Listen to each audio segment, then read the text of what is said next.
Last month, we started talking about the differences between our supposed ally Israel and the United States.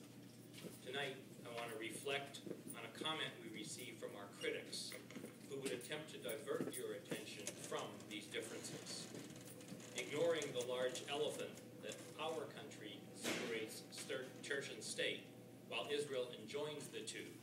These people claim that since the United States was, like Israel, created via a violent ethnic cleansing, our attention should first be focused on the crimes of the U.S. government and not on nuclear-armed Israel. Personally, I found this attempt at diversion challenging, since on the surface it had some credibility.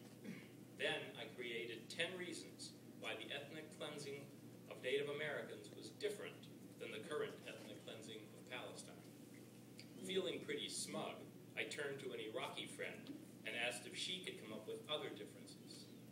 Within minutes, she responded with 19 additional reasons.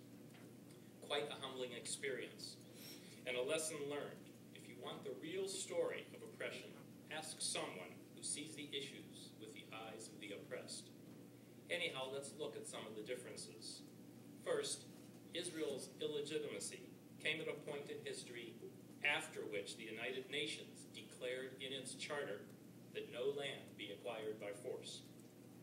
This reflects the fact that the invasion and colonization of Palestine happened in our lifetime.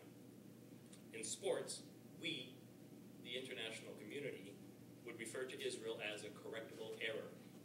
Another large difference was discussed last month.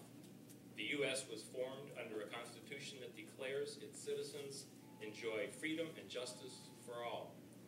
Israeli law favors one ethnic religious group of people over another. Palestinians within the 1948 Green Line, for example, cannot marry and live with a spouse from the illegally occupied territories. This law in Israel has no counterpart in the United States. Native Americans are free to marry whom they please and live where they please. Settlers who colonized Native America at least recognized those whom they were colonizing. Not so the Jewish invaders of Palestine.